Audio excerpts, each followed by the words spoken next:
Friends, we have a big announcement for you today, and I think you've all been waiting for this. So we're going to get to that right away here. This, as you know, is Locked On Twins.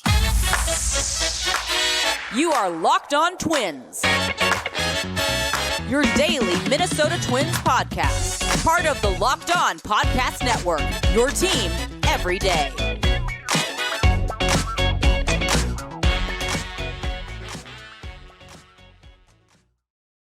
Hello again, and welcome back to Locked On Twins. I'm your host, Brandon Warren. You can unfollow me on Twitter at Brandon_WARNE. And joining me, the man, the myth, the legend, Answer Dave Brown at Answer Dave Brown on the Twitter machine. I like to joke that X stands for Elon Musk's ex-wife, but we'll leave that alone for right now. Thanks for making Locked On Twins your first listen every day. We're free and available wherever you get your podcasts and on YouTube. And as part of the Locked On Podcast Network, we're your team every day. We're going to cook through this early show stuff because we got a jam-packed show and we got a very limited window. But if you want to be involved in the show, hit me on Twitter at Brandon_Warren, at Locked On Twins. Don't literally hit me. And we can answer some questions for you, hang out in the YouTube comments, all that fun stuff. Today's episode is brought to you by FanDuel. Make every moment more. Right now, new customers get $150 in bonus bets with any winning $5 moneyline bet. That's $150 if your team wins. Visit FanDuel.com/lockedon to get started. And I forgot to ask Dave Brown, how are you doing? Oh, doing great, Brandon. It's we actually had some snow in Kansas City. It's a little late for a white Christmas, but it felt a little bit more like winter the last couple of days. So we're locked in. We're ready to go. Locked in on Locked On. We like it. It's 31 degrees and no snow here. We had a very minimal dusting in my neck of the woods, but not much to write home about. And why would I write home? I live at home. Fun little announcement for you today. You're going to be partnering up with me at Access Twins to write some content to continue to post this podcast. And I'm pretty excited about that. Well, I feel like a writer first before a podcaster, before a talker. Yep. So that's kind of our bread and butter. And I think it will help us keep the show focused, and it will help us get more, people. Sometimes they want to read rather than listen. And we're going to try and be a full service Twins vlog outlet. So I'm excited about it. Well, come one, come all. It's on Substack. It's easy to find. It's accesstwins.substack.com. And yeah, we'll be your one-stop shop for all things Twins, podcasts, audio, podcasts are audio, podcast writing, all that fun stuff as well. But that's not the big announcement for today. Surely I jest. There is a deadline coming up here, and it's to get Hall of Fame ballots in. And Dave, you are a first-time voter. First of all, congratulations, because that's freaking awesome. It's an incredible honor. I'm I'm earnestly excited about it. I take it seriously, but it's more of a joyful thing than anything else. It's something I don't know if I've always wanted. I don't know that I've always wanted to vote for the Hall of Fame, but ever since I became a baseball writer, I thought maybe it could happen. And so it is happening for the first time, and I'm very excited to do so. And we have to get our ballots in postmarked by the 31st. It can only be sent in by mail. It's very old school in that sense. So my ballot is ready, and we're going to unveil it for the first time on the show tonight. Have you sent it yet? It's I have actually not sent it. It is in the envelope. I was going to send it today, but I think I'm going to send it first thing in the morning. But it is sealed in the envelope. There's like an old Johnny Carson joke in here somewhere about on the porch at Funk and Wagnalls. You probably don't even know what I'm talking about, but it is ready to go. I can't change it now. I guess I could if I steamed it open, but it is more or less on the way to Cooperstown.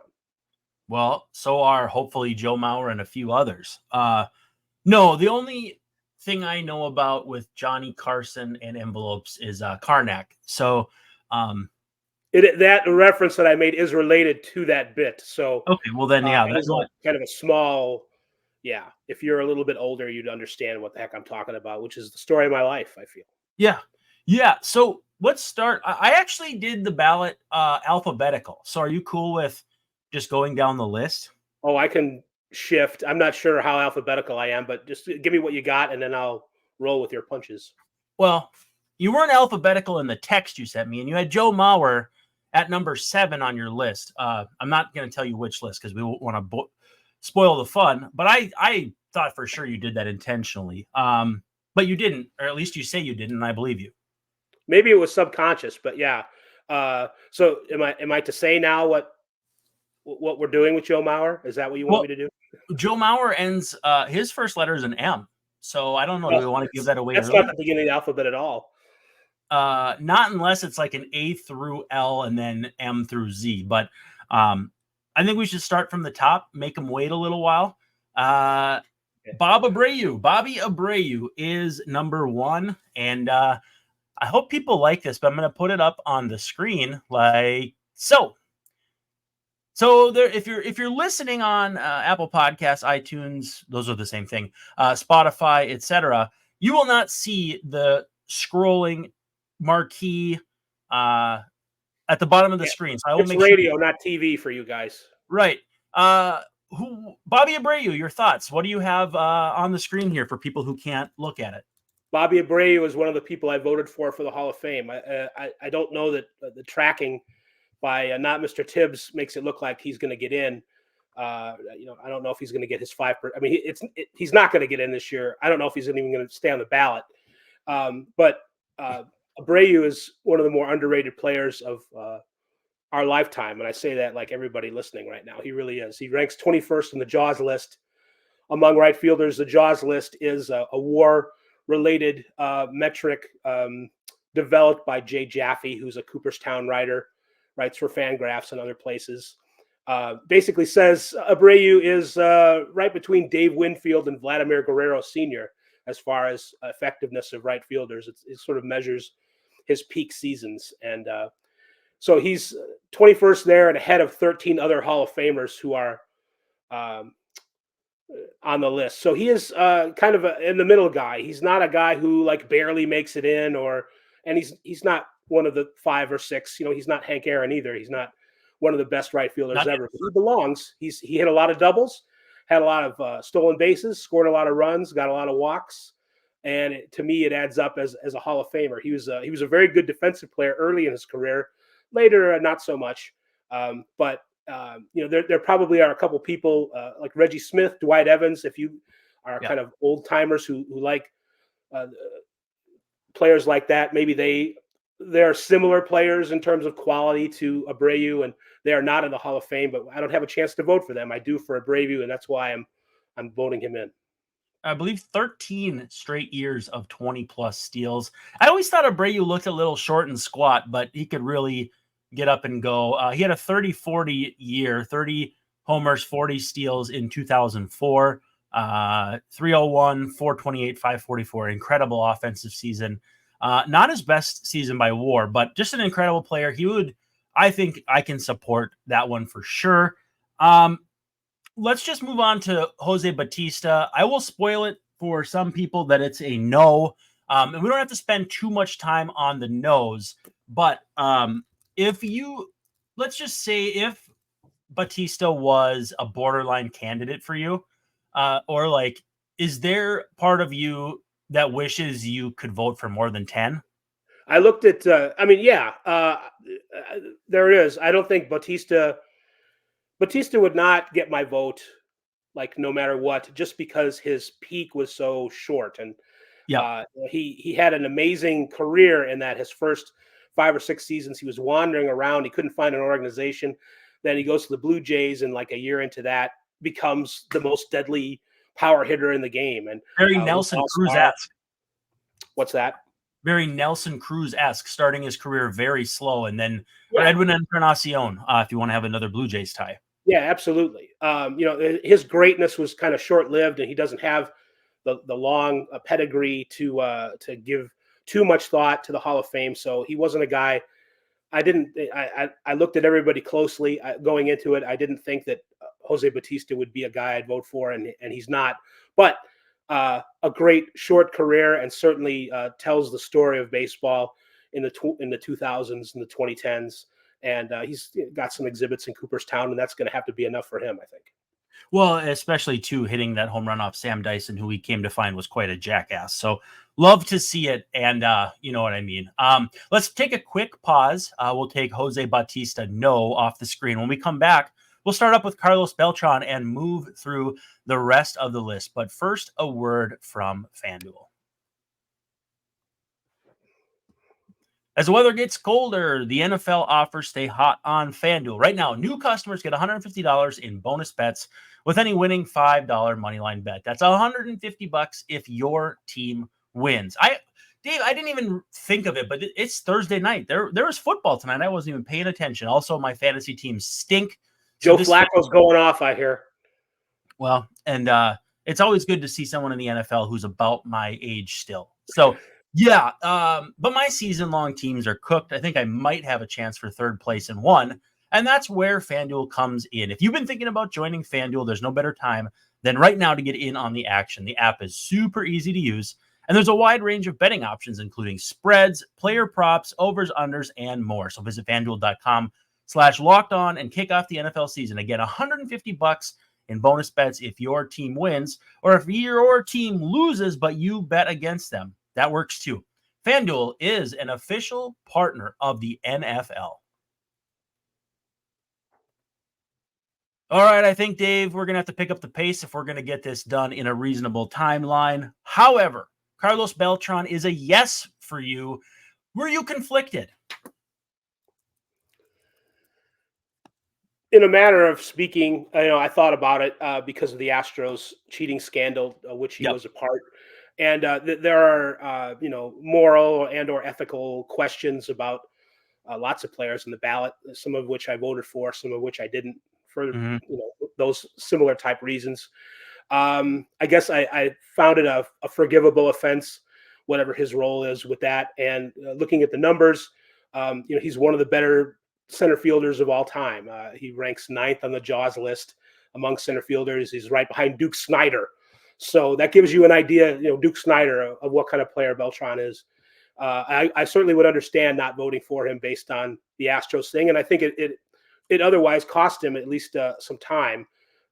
He's probably not going to get in this year, and maybe he would have had there not been a cheating scandal with the electronic equipment in Houston. So I voted for Beltran. Somebody not voting for him would be fine with me, but it'll take him a little while to get to the Hall of Fame as a result, I believe. Yeah, I got actually a Duke Snider autographed baseball behind me on my bookshelf. You can't really see my bookshelf anymore because of how my camera's set up. But I love Duke, big fan.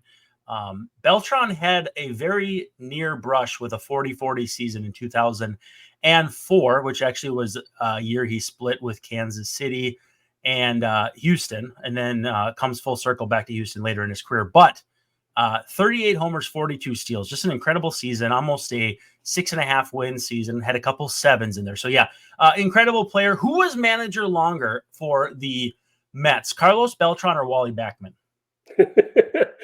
I think the answer is Beltran. I'm not sure. That's a great question, though. I would like to. That would be a great thing to blog about, revisiting great Mets managers of 10 minutes over history. So there's at least two guys. Yeah, for sure. Let's keep it moving to Adrian Beltre. Yes, 1,000 times yes. I assume this was easy for you. There are some people that are a little rankled about him not having a chance to be 100%. But I guess, I don't know. If you're a Hall of Famer, you're a Hall of Famer. I don't care that much about 100%. But this had to probably be the easiest windmill slam dunk for you on the ballot. He's one of the more underrated players of our time as well. I mean, he was a great defensive player and a very potent offensive player who did most of his best work when he was over 30. He debuted when he was like 19, and his best seasons were mostly once he turned 30. Obviously, he learned something about whether it just be hard work or studying the game or whatever. There's a player who came in with a lot of natural ability, but worked hard to be better, and probably wouldn't be a Hall of Famer if not for his work ethic in that regard. So just a very good, tremendous defensive third baseman. Maybe not Brooks Robinson, but better than just about everybody else after him. And he hit over 400 home runs. So Adrian Beltre is 477 homers, is 31st all time. Just a dynamite player on both sides of the ball. Yeah, and I feel like his Seattle years were the poster child for WAR and understanding how much value defense has. Again, we're not great about quantifying defense, but it showed he still had plenty of value. I want to put you on the spot. The year he hit 48 homers, his walk year with the Dodgers. What do you think his FanGraphs WAR was that year? Because I think you're going to guess low.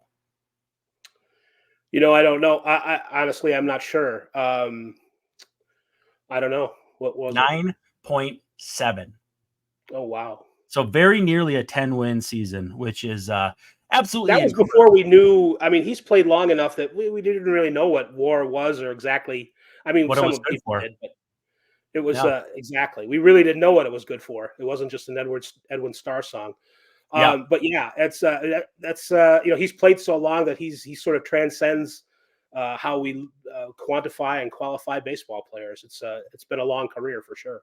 Man was playing in 1998. That was the 2004 season he blew up, which incidentally was my senior year of high school. So dating myself just a little bit there. What's that? That's a coincidence, no doubt. Yeah, right. Both had the best years of our lives in 2004. No, not quite. Next up, Mark Buehrle. Obviously, you probably have some level of fondness for him, but he's a no for you. How hard was that choice? Would he be on a ballot if you were a big Hall guy? Would he be on the ballot for Hall of Very Good for you? Career FanGraphs WAR 52.3. I always feel like 50 is kind of where I start thinking about somebody outside of like the Sandy Koufax shortened career, Johan Santana types. Right. Hard just because I'm kind of surrounded by a lot of White Sox fans on Twitter. And, I covered Buehrle a lot when I wrote in Chicago. And the Hall of Fame definitely needs more pitchers. I think there are probably 5 or 6 guys who are not on the ballot who probably deserve it. And Sabathia is coming on the ballot next year probably. And he's a guy I think I would put in before Buehrle too. I sort of put Buehrle and Pettit and Andy Pettit in a similar situation. I think they both had very good careers, very respectable, not enough great moments. And I'm thinking moments beyond like a Buehrle's perfect game or no hitter, but great seasons.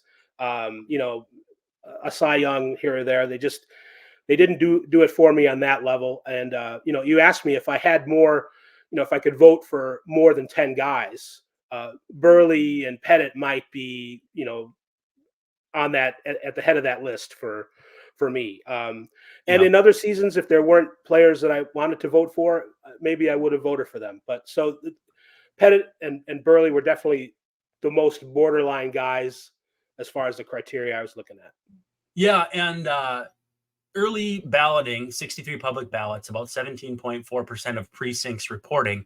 17.9 for Abreu, 0 votes for Bautista, 62.7% for Beltran in his second year, 97% for Beltre, 7.5% for Buehrle. Bartolo Colon, 1.5%. He's our next one. He has 1 vote from Joe Reedy. If I'm not mistaken, is Joe Reedy a Bengals writer? I'm not sure.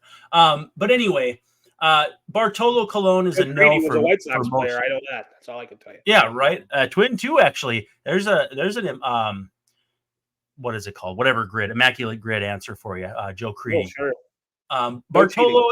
Bartolo is a no for you. Probably not much thought there. Bartolo is a no. Great longevity. He's still pitching. He's over 50 years old, and he's pitching in some kind of strange professional league south of the border. And it's great that he's doing that. He was an entertaining player, but not enough Cy Young seasons, and then too many mediocre seasons overall. Hey, I wish I could put up mediocre numbers like that too. I don't mean to sound that as a slight. It's just it just did not add up to a Hall of Fame career by the numbers for Bartolo for me. Do you remember Latrell Sprewell for the Timberwolves saying he had to turn down a contract offer because he had a family to feed? Yes. Well, I think Bartolo Colon is still pitching because he's got a families to feed. But I digress. Let's move on to Adrian Gonzalez. Also a no for you. Really good career. I thought his swing was tailored really well for Fenway. Yeah. But a no for you. 36.3 Fangraphs WAR. Doesn't really trip any triggers for me either. He's probably, if you look at where he ranks in first baseman all time, he's probably better than maybe you'd think. Not a huge power hitter, a guy that got on base a lot and played really good defense. Somebody you'd really like to have at first base for your team, but not those great outlier seasons and just not enough overall to garner a vote. Definitely a Hall of Very Good.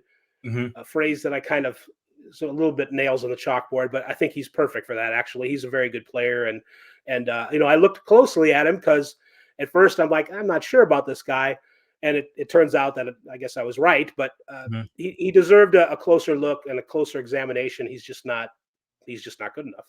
Yeah, 0 votes for him. We're moving on to first baseman Todd Helton, 79.1%. Todd Helton is a yes for you. How do you mitigate the Colorado factor? Because we talked about this actually in our most recent episode, but there is a Coors hangover effect. And so the numbers that you see are a little goofy. But for me, like Larry Walker was a Hall of Famer because of how he played in Montreal before going to Colorado. Like he was good enough where I could kind of envision him being great. For you, Todd Helton, was that a tough choice? It wasn't. I mean, I looked as closely at Helton though as I did for any other player because I figured that there were going to be a lot of people who would be against him because of Coors Field inflating his statistics. And of course, for anybody who played their home games at Coors Field, that is going to be an advantage. There's lots of other facets of that though, like you mentioned, the hangover effect where people go on the road and they're not as good as they otherwise could have been. Those things are hard to quantify. So if you look at things like his road OPS, it's better than several other players at his position who are in the Hall of Fame, like Eddie Murray. Todd Helton was a better hitter on the road than Eddie Murray was by some raw numbers. And there are a few players like that. You're never going to take all the mystery out of it because of Coors. But it's a ballpark that everybody had to play in. You can hold it against him like, who are the best first basemen of all time? Well, if there's 20 of them, maybe 19 is Todd Helton because of the Coors Field factor, but still good enough to be in the Hall of Fame. Absolutely. And that's why I voted for him.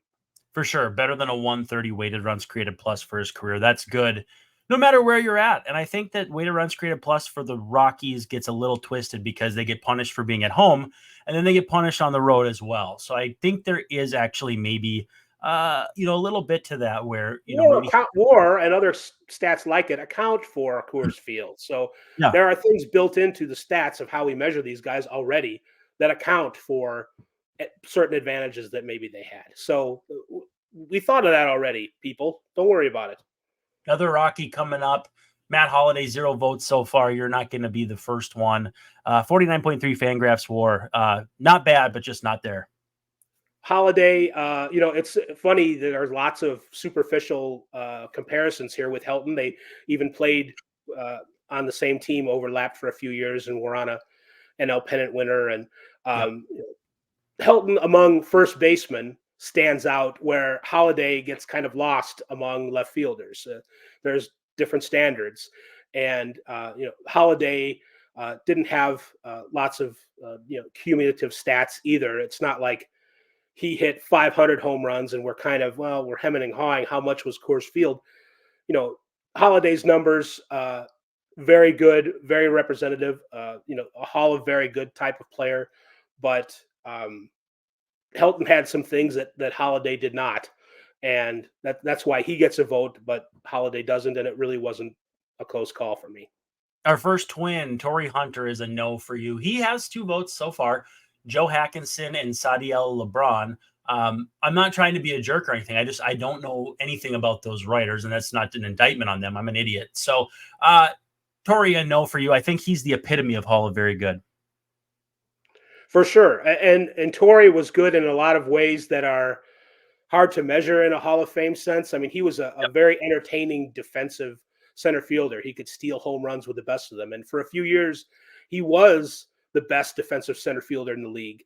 But Torii also had a lot of seasons that did not measure up defensively. That's hard for people to agree with or understand or whatever. But you can take a kind of a clinical view of Torii Hunter and see, well, over the life of his career, he was maybe a 10% better than average hitter.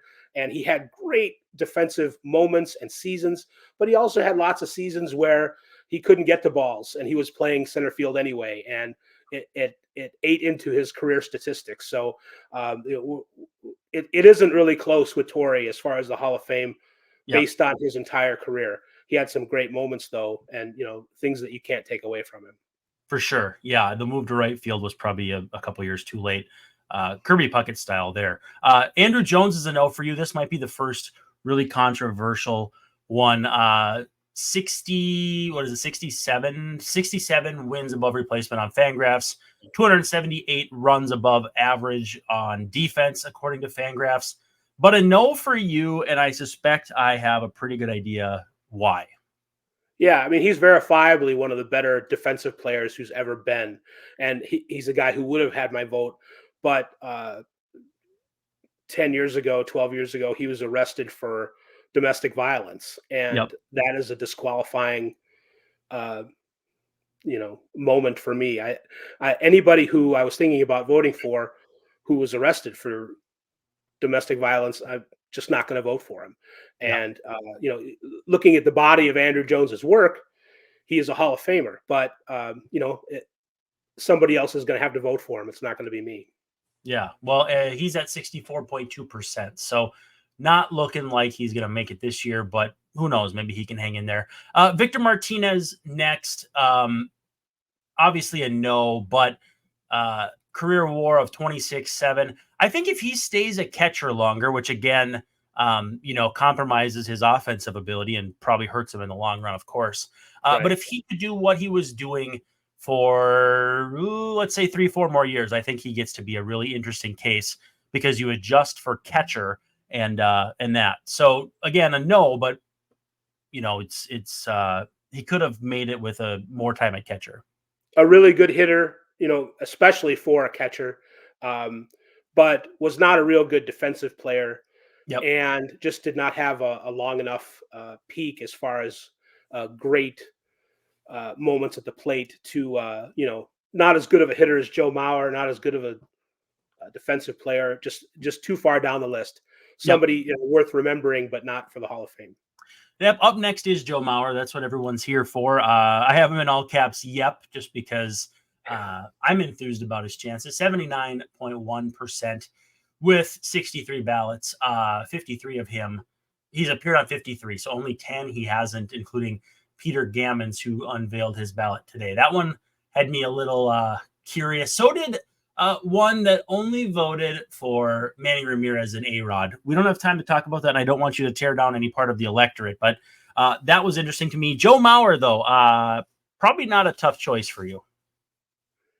No, I mean, I would say I put as much time into him as I did Helton or anybody else like that.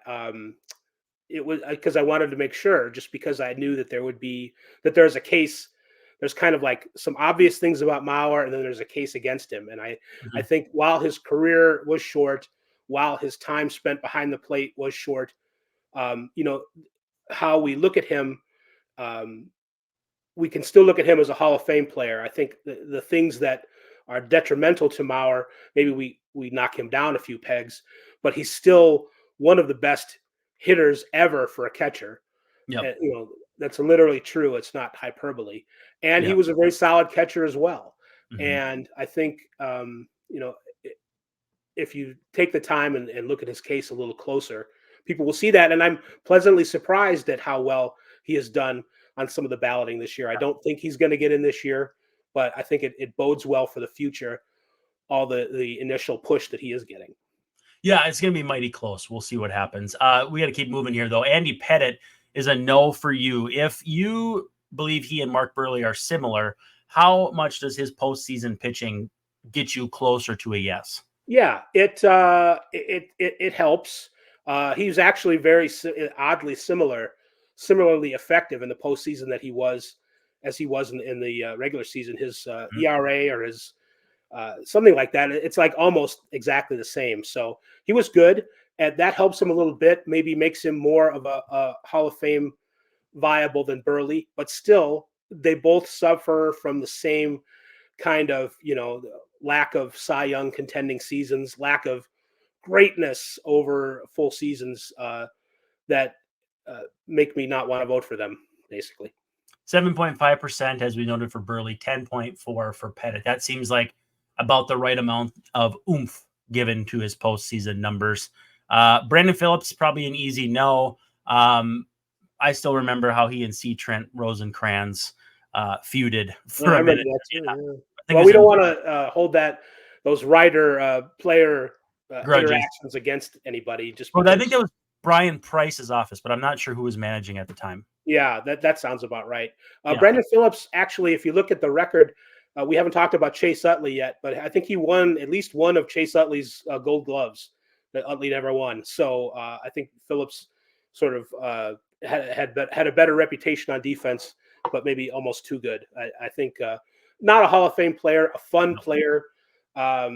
We need more players like Brandon Phillips. We just don't need them in the Hall of Fame. Yeah. Manny Ramirez is a no for you as well. That one, maybe controversial. He was a yes on that one ballot we were talking about. Again, Manny, Manny for the same reason as Andrew Jones, he was That's what I arrested figured. for domestic violence, and that's just something that I actually, at the start of my research, had forgotten about.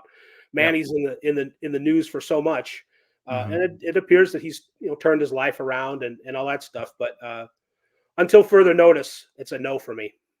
Speaking of another no, Jose Reyes, who has some off-field stuff. Very exciting player. I got to see him in person in 2007 at Shea Stadium when he was really getting going. And I tell you what, one of the most electric players I have ever seen in my life. 43.9 Fangraphs WAR. But again, DV stuff really hurts him. The DV stuff makes it impossible for me to vote for him. I mean, he was an exciting player on defense, and he had some good offensive seasons. But even his numbers over the life of his career, not close to Hall of Famer, not anywhere near. Right.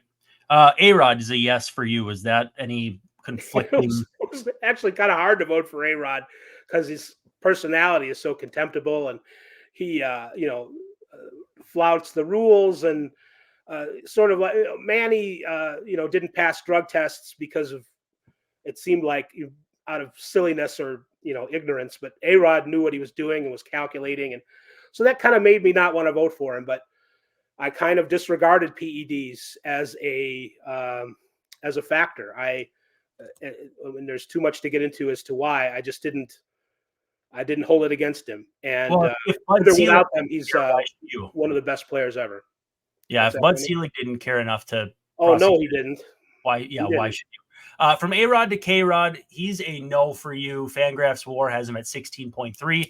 I am of the belief that closers are underrepresented in the Hall of Fame, but I just can't. I can't put K-Rod in there. 16 point whatever WAR just does not work for me from a closer. He gets a bump. Jay Jaffe worked on closer jaws for closers. He's closer to like Joe Nathan and Billy Wagner in that regard. So he's still behind them, but it makes more. It's more of a allowable thing or whatever to vote for him. But very checkered domestic violence history. At least a couple incidences that were publicized. That's a no. 7 votes for him. It's surprising to me. Well, he was a great closer. Same he closed in a lot of big games and won a World Series. People just forget about or don't place a lot of importance on that other stuff. Yeah, and how crazy his start to his career was. Jimmy Rollins. I'm doing alphabetical. J-Roll, you have a no. He is at 13.4%, 9 votes. Not really trending for anything this year, but certainly not out of the realm of possible. He's only in his 3rd year. In 20 years ago, I think he would have gotten into the Hall of Fame. He's got a lot of interesting he's got raw numbers for home runs and stolen bases, and he won an MVP. He checks a lot of boxes in that way. I enjoyed watching him play. Incredible Very much so. Very an excellent player, but he played so much that his percentages are pretty weak. He had like a 418 slugging percentage and an on-base percentage that was maybe like 325, something like that. 324. Just not sort of surprisingly, all the things that you think Jimmy Rollins did, and he did, he made a lot of outs. And it's surprising to me how much he does not add up to a Hall of Fame player, but he doesn't. He batted 10,240 times in his career. Lots of 700 plate appearance seasons. Absolutely incredible. 95 weighted runs created plus, but a very good base runner, very good defender, and up to 49.6 FanGraphs WAR. So if people want to vote for him, I got no problem with it, but it wouldn't be for me. Gary Sheffield is a yes for you. One of the scariest right-handed hitters in probably my lifetime, if not yours too. How soon we forget. It was him and Frank Thomas coming up. Who's the better right-handed hitter? They were both very deadly. A terrible defensive player. Does have at any position, does have a steroid taint. One of the reasons that I don't pay too much attention to steroids is reasons like with Sheffield. He's like, well, I was working out with Barry Bonds and it was kind of an accident. And I don't necessarily believe that story, but I do question like how many players in the league did steroids at some point. Where's the cutoff? Where do you stop voting for somebody because they did too many steroids? Is once enough? Not for me. Not getting caught once or doing the steroids once, does that disqualify you? Not necessarily. It's kind of all a mess. You hinted at Bud Selig being his fault. It's a lot his fault. But Sheffield was an amazing hitter. Maybe not quite as good as Manny Ramirez, but just stole a lot of bases. Hardly ever struck out. He struck out like a guy from the 1960s. It's 10.7%. Crazy. And drew a lot of walks. Just a great dynamite offensive player with a terrific batting stance, wagging the bat around. I really enjoyed Sheffield playing, and he was great, and he deserves a vote. And, if you don't vote for him because of PEDs, that's fine, but I'm gonna. Stole more bases than you'd expect too. 253, almost 600 runs above average offensively. He's a yes for me quite easily. 300 runs negative on defense, though. That's not really, so good. really hard to overcome. James Shields, pretty easy. No, I call him Shame Yields because the trade that he had that brought him to the White Sox for the Padres was a shameful yield for the White Sox because fun there. They traded Fernando Tatis Jr. But that's not fair to hold against him. Pretty dang good pitcher. Big game James when he first came up with the Rays. Very nice career, but just not a Hall of Famer. No, gets credit somewhat ambiguously for teaching the Royals how to win. Nobody knows exactly how that happened, but his presence in the clubhouse was, 2014, 2015, leading into the World Series. They gave credit to Shields for showing the Royals the ropes. And, I believe it. That doesn't mean you're a Hall of Famer, but we give him credit for being a coach in the field, that kind of thing, and a good guy in that way. Yeah, I think his FanGraphs page is broken too, because I'm trying to look at it. It's not working. So maybe he doesn't want you to see it. Yeah, maybe not. Maybe because he knows what I call him. Chase Utley is a yes for you. Where does he rank among all-time second basemen for you? Because he's got to be top 10, right? I'm going to be, militant about this. Utley is kind of like Beltre without a publicist. One of the most underrated players of our time. Shockingly good defensive player. Never won a Gold Glove. Brandon Phillips won at least one of the Gold Gloves that Utley should have won. Just a terrific player who did not get a chance to start every day until he was 25, 26 years old. 26.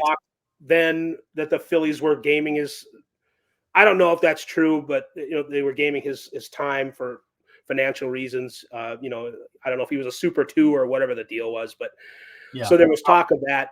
So his peak is a little late and not as long, possibly because of that, but still. Utley's one of the best hitters for second baseman who's ever played the game.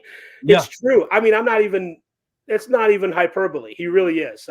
For the guy who for home runs and for on base percentage and all that, he's one of the 5 or 6 best hitters among people who compiled these statistics while they were playing second base.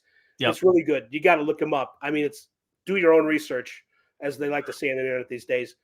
He's incredible. And he's, I don't know if he's ever going to get in the Hall of Fame.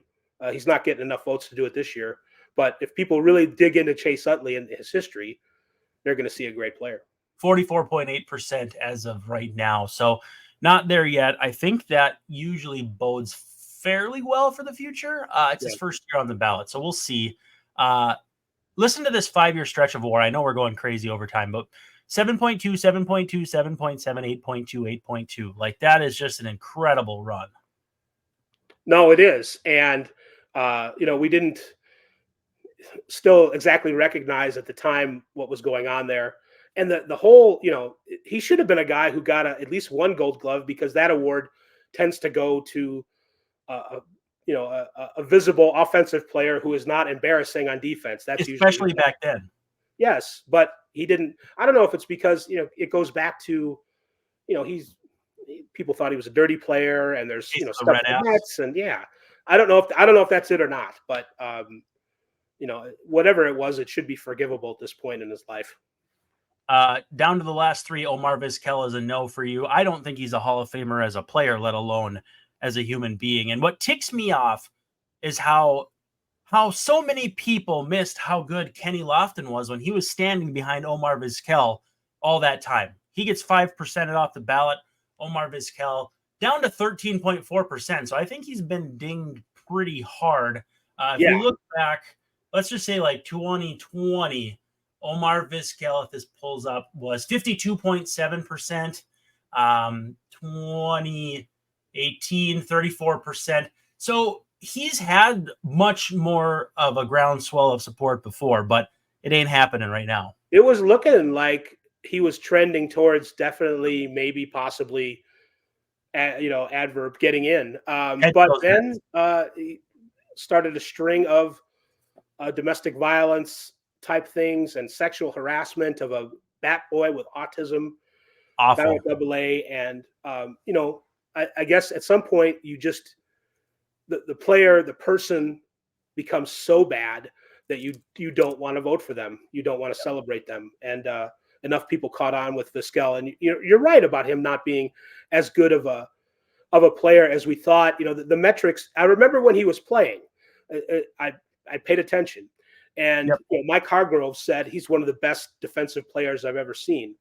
And, that was hyperbole from his manager, but people bought it. Yep. And he was a very good defensive player, but he wasn't Ozzie Smith. Yeah, a lot of people try to make him Ozzie, and he's not even never that. Yes. He was never as good as that, and his hitting was worse. He, like Ozzie, made himself a better hitter for a few years. Maybe a little bit above league average in a couple times, but his hitting was not good enough, and his defense. It's not like he was the American League version of Ozzie Smith. He was not quite that. So does not deserve the Hall of Fame in any sense. No. Billy Wagner is a yes for you. 24 Fangraphs WAR. WAR maybe not the best way to measure relievers, but plus 28.40 win probability added for his career. Again, just a tremendous closer, probably a top, 5 closer of all time, or in that mix. Yeah, maybe 6, according to, I think I had him at 6. So around there. He's right there. I would have no issues. I would vote for him for sure. Any trepidation there? Or were you pretty easy? The thing about Wagner is, he's one of the, he's got some of the fewest innings of any relief pitch, any pitcher or relief pitcher. And that is a consideration. Raleigh Fingers was out there going 3 innings, and Lee Smith 2 or 3 innings. Eckersley too. And even Mariano Rivera got multiple 4-out or more saves. Trevor Hoffman, though, came along and second all-time in saves. He's kind of like Wagner in that most of his outings were the 3-out variety. And I think the admission of Trevor Hoffman sort of opens the door for Wagner and other players of his era. Kimbrel will be coming, and Kenley Jansen once they retire in a few years. Those are the guys that we'll be thinking about. Wagner, great strikeout. Other than I think he was the second all time in strikeouts per 9 innings among certain pitchers of a certain threshold. So he was a great player. And 20 years ago, he wouldn't have gotten the time of day for the Hall of Fame, but the game has changed. People consider relief pitchers more important than they used to, and we put them in the Hall of Fame. And Wagner was one of the best of them, so that's why he is on the verge of getting in. I don't know if it'll be this year, but I think it will be by next year. 73.9% for him. Yeah, let's not forget, too, Mariano Rivera spent some time setting up verifiable scumbag John Wetland, so that did he needed to take a little time to get to where he was going as well. I did not see that stuff coming with John Wetland, I'll tell you that. Terrible. Last one, David Wright is a yes for you. I love this vote because the peak for David Wright was just so good. He does give me a little Joe Mauer vibe too. Like, I can understand wanting a little more from the player for their career, but still just an excellent, excellent career. That's a little bit of a sub theme on the ballot for Wright and Mauer, and to a certain extent, Utley. Wright, in other circumstances with other players, there's new guys coming in next year on the ballot. It's possible, if he's even on the ballot next year, that I won't vote for Wright again because of there are other players who are more deserving. But, long story short, he fit in this year. I mean, his WAR, and this is not a stat that I quote much. Yep. I'm kind of stretching for him, but his WAR per 162 games, 5.0. And Perfect. The average third baseman is 5.1. So there are lots of ways that Wright didn't measure up because he didn't have the long career because of the narrowing of his spinal column. He didn't play but 77 games after he was 31 years old. Yeah. So, he doesn't have a lot of the statistics that most Hall of Fame candidates would, but he was so good in those years offensively more than defensively that, I make an allowance for a great player in a short time. We've done it before with other people, Kirby Puckett, Sandy Koufax. And I don't think, maybe it's a stretch to say that David Wright was as good as Sandy Koufax, but I think the Puckett comparison, if you look at it objectively, isn't that far off. So I might not get a chance to vote for him. He might not be on the ballot next year. There might be players that I think deserve it more than him, but I had a chance this year and I put a vote in. Yeah, he's at 5.8%. Wagner 73.9%. Utley 44.9%. Shields no votes. Sheffield 72.5%. I don't know if 10.1 for K-Rod, 14.5 for Rollins. So you can kind of get a feel for how everyone's trending. I want to run over your yeses really quickly. Bobby Abreu, Carlos Beltran, Adrian Beltre, Todd Helton. Make sure I scroll through these correctly. Joe Mauer, A-Rod, Gary Sheffield, Chase Utley, Billy Wagner, and David Wright. 10 votes, and you suspect you could go over 10 if you had been afforded the opportunity. Yeah, if things had turned out differently for some players, I could vote for 12 or 14 of them, but these were my 10. Well, hey, thank you so much for taking all this time. We did go over time, which I kind of expected, even though we specifically tried not to. But hey, everyone, thanks for hanging out with us. I'm sure we'll have something real fun for you to close out the week tomorrow. Or we'll just, stare at each other for 30 minutes and hopefully you enjoy it. So again, for Answer Dave Brown, this is Brandon Warren signing off for Locked On Twins, and we'll see you tomorrow night.